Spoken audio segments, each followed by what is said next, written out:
ఇది చూస్తున్నారు కదా కాళేశ్వరం టికెట్.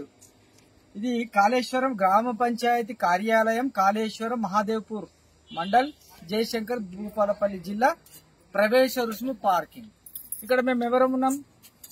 సన్నాసులం, ఇద్దరు కూడా సాధువులం. కానీ దర్శనానికి మేము లోపల కాళేశ్వరం నదికి దర్శనానికి వెళ్తూ ఉంటే అక్కడ 100 రూపాయలు ఇస్తే గానీ పంపే ప్రసక్తి లేదు. చూస్తున్నారా ప్రజలారా, హిందువులారా? 100 రూపాయలు బతిలాడాం. సన్నాసులం అయ్యా అంటే మాకు అదంతా అనవసరం, మీరు డబ్బులు కడతారా లేదని చెప్పేసి పూటకు 10 మందికి ఎగబడి డబ్బులు కట్టిందాక పంపలేదు. సంతోషం. లోపలికి వెళ్ళాం. 33 కోట్లు ఖర్చు పెట్టింది గవర్నమెంట్. ఏ గవర్నమెంట్ ఎక్కడ ఖర్చు పెట్టిందో అర్థం కావట్లేదు. అక్కడ 2-3 టెంట్లు పచ్చ చేశారు, ఈ పక్క ఆ పక్క. అక్కడ పోయి తీరా చూస్తే పురోహితులకు సంబంధించినటువంటి పిండ ప్రధాన కార్యక్రమాలు జరుగుతూ ఉన్నాయి. ఒక రోడే తవ్వేశారు, దాంట్లో దొడ్డుది బెడ్షీట్ లాంటి దొడ్డుది వేశారు. దాంట్లో అక్కడక్కడ కూర్చొని ఉన్నారు. చిన్న చిన్న పిల్లలను తీసుకొని వస్తే ఎక్కడ కూర్చుండబెట్టాలి? అయ్యా యంత్రాంగం గారు, మీరు ఆలోచించండి. మనం అన్నం తింటున్నాం, ఎర్రటెండా 50 డిగ్రీలు 45 డిగ్రీల ఎండ కొడుతూ ఉంది. వచ్చిన ప్రజలు ఎక్కడ ఉండాలి? ఆలోచించండి జర్రా. విఐపి దర్శనం, మీ విఐపీల గురించి మాత్రం బంగారం లెక్క చేసుకున్నారు.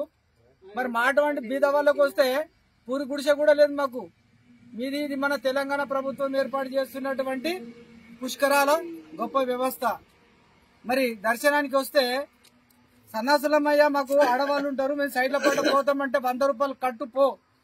మీరు పైసలు తీసుకోవట్లేదా? మీరు సాధువులు ముఖ్యం వదులుతున్నారని ఆ విధంగా చీత్కరింపు మాటలు మాట్లాడి, రెచ్చగొట్టే మాటలు మాట్లాడడం ఇది సమంజసమా? ఓ దేవాదాయ ధర్మాదాయ శాఖ మంత్రి గారు ఎక్కడున్నారు? మీరు బిజినెస్ చేస్తున్నారా? ప్రజల దగ్గర 100 రూపాయలు ఉన్నవాడు ఉంటాడు, లేనివాడు ఉంటాడు. ఆలోచించండి. మీరు మానవత్వం లేదా? కనకరం లేదా? మీరు హిందువులు గారా? జాలి దయ లేదా? అందరు మీలాగా కరోడ్పతులు ఉంటారనుకుంటున్నారా? కోట్లకు పడిగెలెత్తినటువంటి వాళ్ళు ఉంటారా? కూలీ నాలి చేసుకున్నటువంటి వాడు, రెక్కాడితో డొక్కాడనటువంటి వాడు పుష్కరాలని చెప్పేసి మా అమ్మ, మా జగన్మాత సరస్వతి వాణి, ఆ తల్లి కాళేశ్వర దర్శనానికి రావాలని ఎన్నో బాధలు పడుతూ వస్తే మీరు 100 రూపాయల టికెట్ ఆ దర్శనానికి మీరు పెట్టుకోండి. 20 రూపాయలు పెట్టండి, బీదవాడికి పెట్టండి. మీలాగానే డబ్బున్నోళ్ళు ఉంటారనుకుంటున్నారా? బీదవాళ్ళు మందిని మంచి సంపాదించారు అనుకుంటున్నారా? ఏమనుకుంటున్నారు మీరు?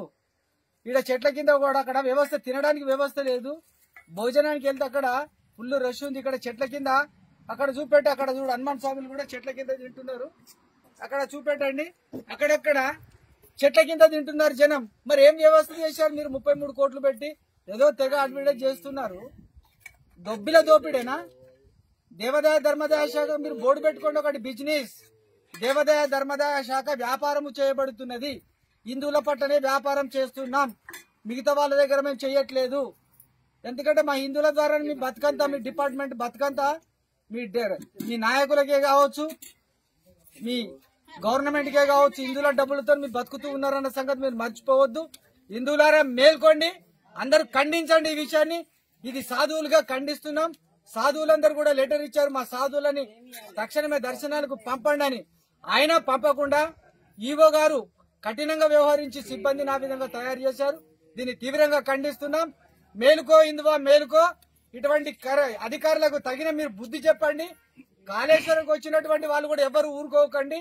ఖచ్చితంగా మీరు బెదిరించి మీరు మన పనులు మనం చేసుకుందాం. హర హర్ మహాదేవ్, హర హర్ మహాదేవ్.